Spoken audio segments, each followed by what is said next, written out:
मोहतरम अज़ीज़ों दोस्तों,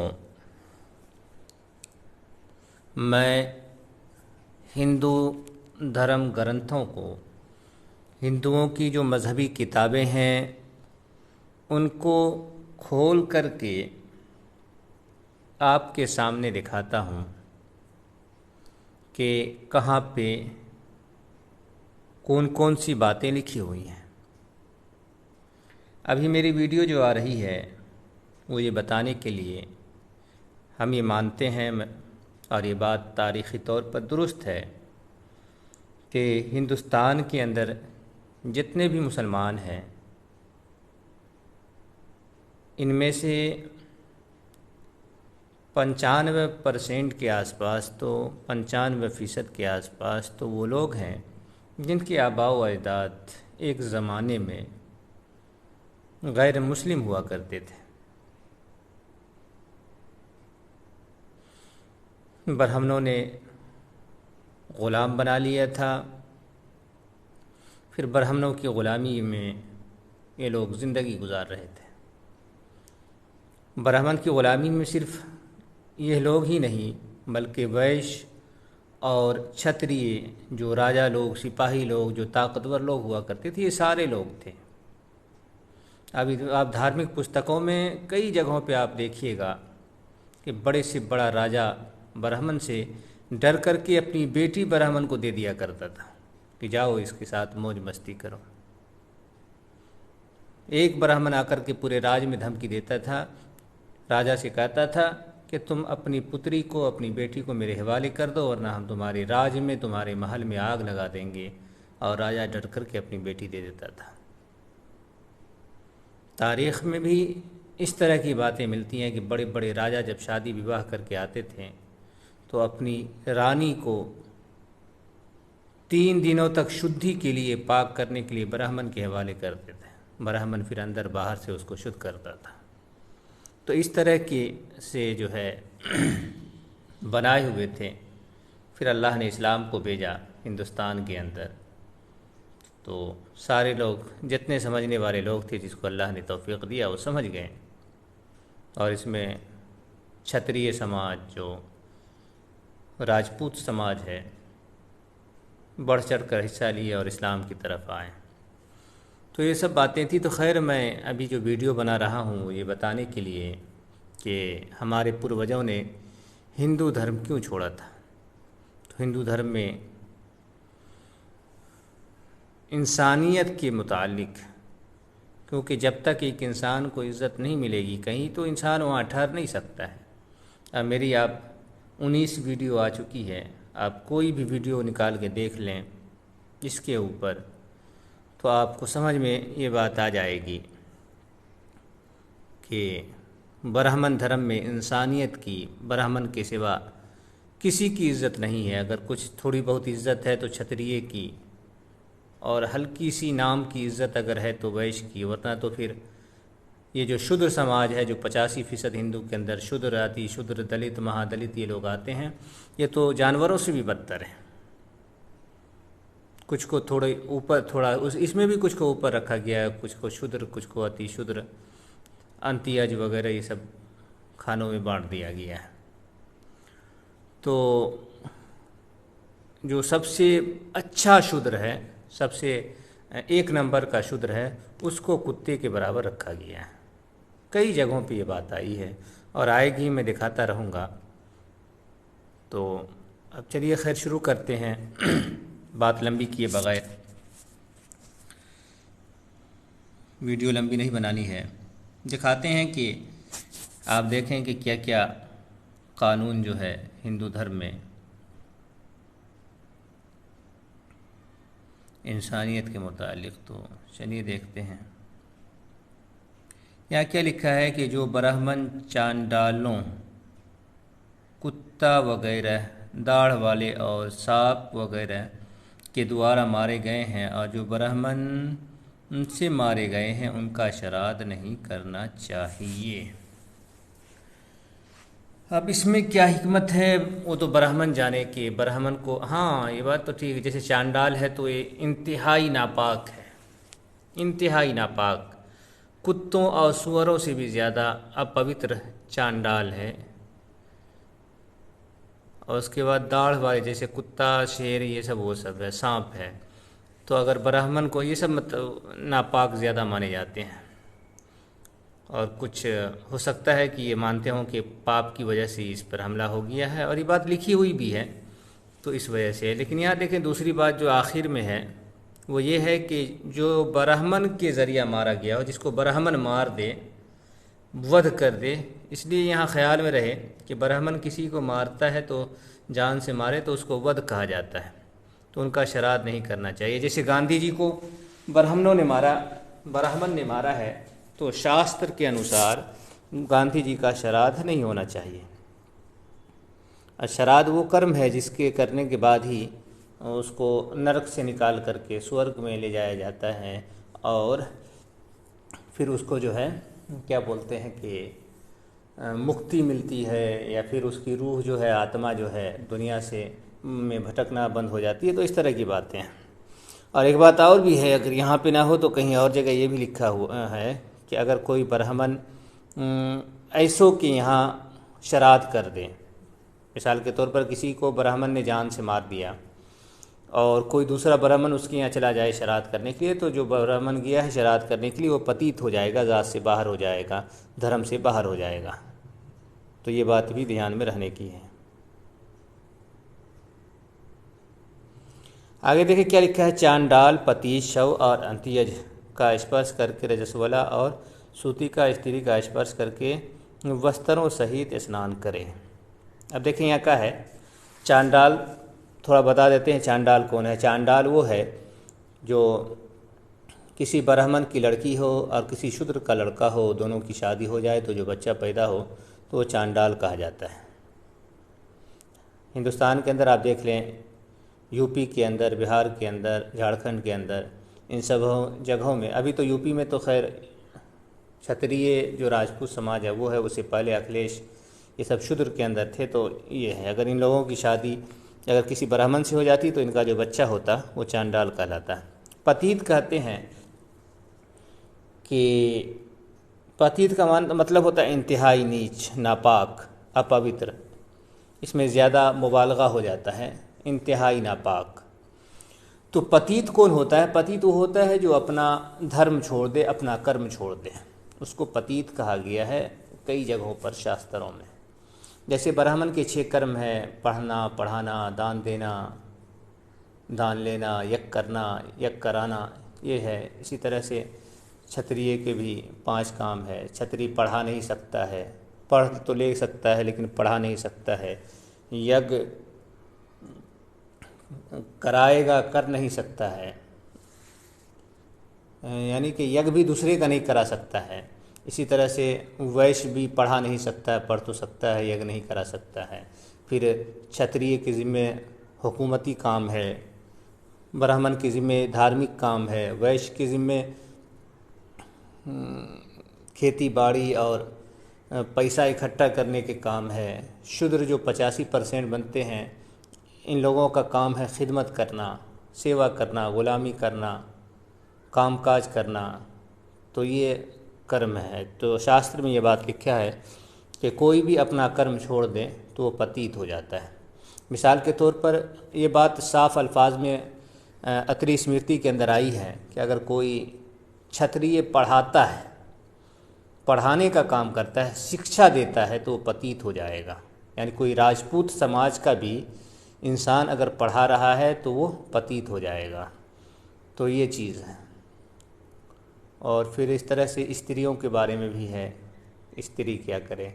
इसी तरह से अगर शूद्र पढ़ लिख ले, कोई भी काम कर ले, सेवा के अलावा अपनी दुकान खोल ले, अपना कारोबार कर ले, तो इससे भी वो पतित हो जाएगा। तो बहुत कारण है पतित होने के।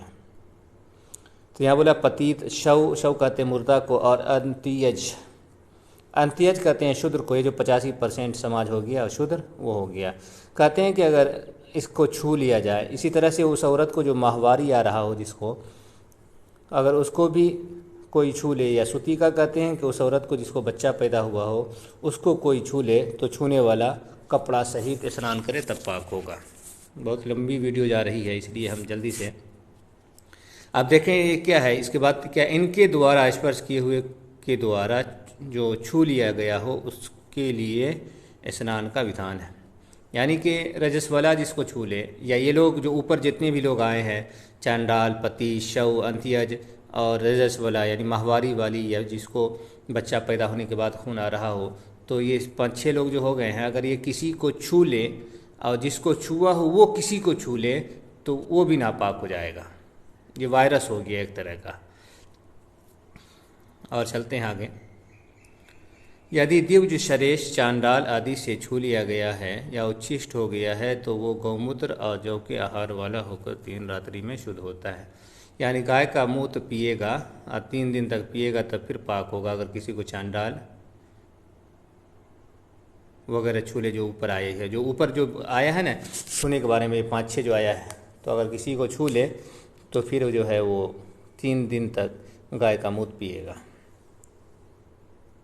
आगे क्या है, कुत्ते से छुई हुई तथा अन्य रजस्वला से छुई हुई रजस वाला, वो जिसको मासिक धर्म आ रहा हो, तो शेष दिनों तक उपवास करे, घी का भोजन करके वो स्नान करके फिर जो है शुद्ध होता है।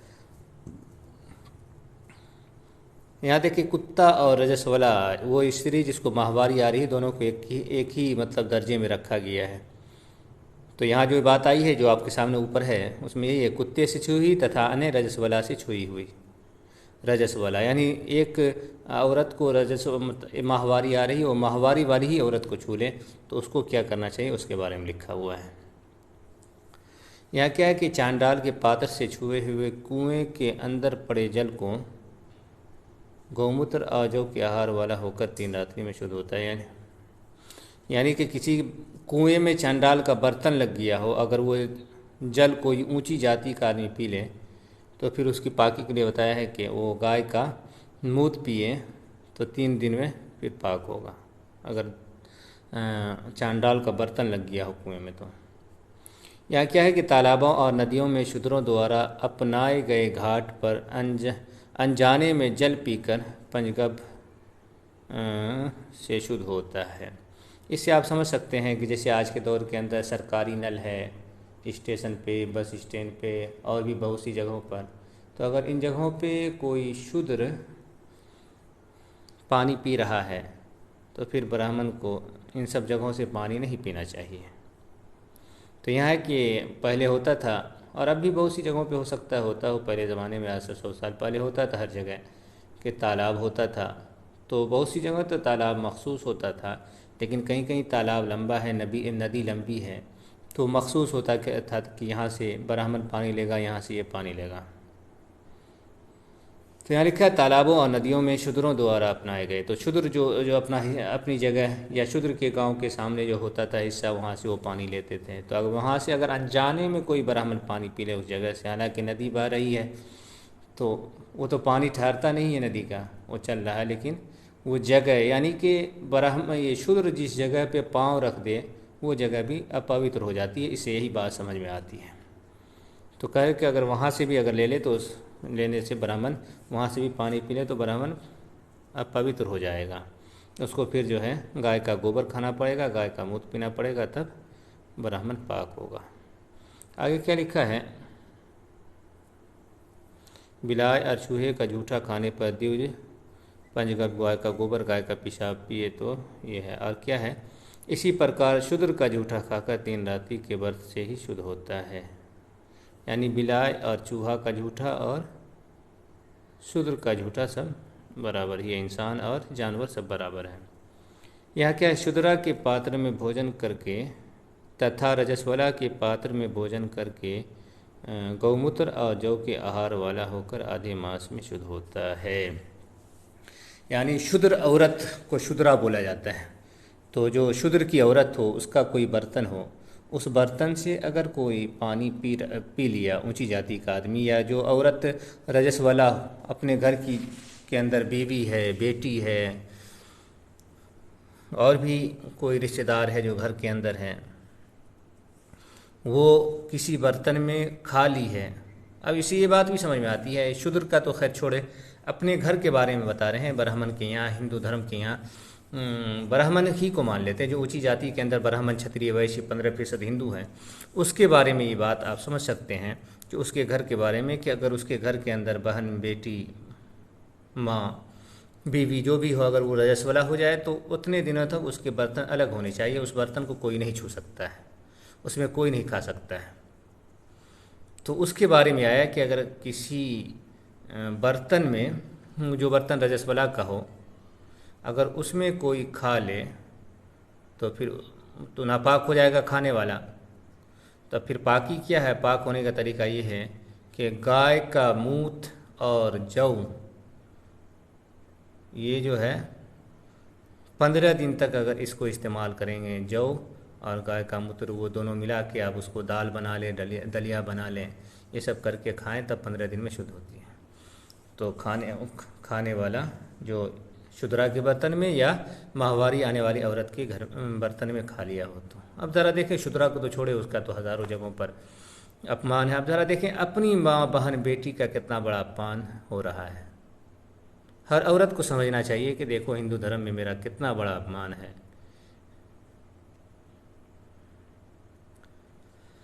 चंडाल वर्णशंकर से उत्पन्न शौपाक और पुक्कस के पास भोजन करके ब्राह्मण गौमूत्र आजौ के आहार वाला होकर आधे मास में शुद्ध हो।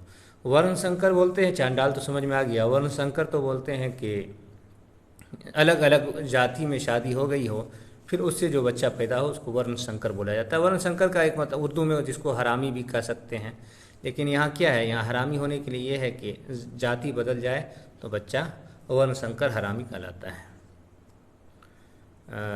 तो अगर ऐसे लोगों के पास, वर्णशंकर या चांडाल के पास में, तो ये नहीं है कि जैसे ट्रेन पर चल रहे हैं तो वो भी खा लिया, ये भी खा लिया, तो सवारी पे जा रहे हैं ये भी, तो इस तरह से अगर पास में भी खा लिए हैं तो ब्राह्मण नापाक हो जाएगा। पाक होने के लिए फिर वही गाय का मूत्र पीना पड़ेगा। मूत्र पी के हिंदू धर्म ऐसा है कि इसमें जो है पाक होने के लिए मूत्र पीना पड़ता है। यहाँ भी यह है कि आधे मास में 15 दिन में पाक ब्राह्मण होगा। यहाँ क्या है, पतित के साथ 1 मास तक अथवा आधे मास तक भी संपर्क करने पर गौमूत्र और जौ का आहार वाला होकर आधे मास में शुद्ध होता है। पतित अगर देखा जाए तो इस दौर के अंदर क्षत्रिय हो, वैश्य हो, ब्राह्मण हो, क्या बोलते हैं, मैं शास्त्र के अनुसार बोलता हूँ और 1-2 जगह नहीं, 100 जगहों पर मैं दिखा सकता हूँ कि इस दौर के अंदर जितने भी क्षत्रिय हैं, वैश्य हैं, शूद्र हैं और अक्सर ब्राह्मण हैं, वो सारे के सारे पतित हो चुके हैं। सारे के सारे, शूद्र तो एक भी सेवा का काम नहीं कर रहा है, वो पतित है। आज के दौर में आप देखें, वैश्य बहुत हद तक अपने काम से लगे हुए हैं, लेकिन फिर भी ये शिक्षा दे रहे हैं, पढ़ा रहे हैं और भी इस तरह की इधर उधर के काम कर रहे हैं। तो इसमें भी एक बड़ी तादाद है जो अपने धर्म पर कायम है वैश्य के अंदर। क्षत्रिय को देखें तो बहुत कम क्षत्रिय, 1% क्षत्रिय भी ऐसा नहीं हो जो धर्म पर कायम हो, तो ये सारे पतित हो चुके हैं। इसी तरह से ब्राह्मण को भी देखें आप तो ब्राह्मण भी 1% बाकी हूँ तो हों, बाकी सारे ब्राह्मण पतित हो चुके हैं। तो इस हिसाब से ये बात आई है। तो ये सब समझिए कि एक तरह से फालतू बातें चल रही हैं। तो यहाँ है कि अगर कोई पतित के साथ 1 महीने तक रह गया हो या बातचीत कर रहा हो तो क्या है, वो गाय का मूत्र पिएगा 15 दिन तक, फिर वो पाक होगा।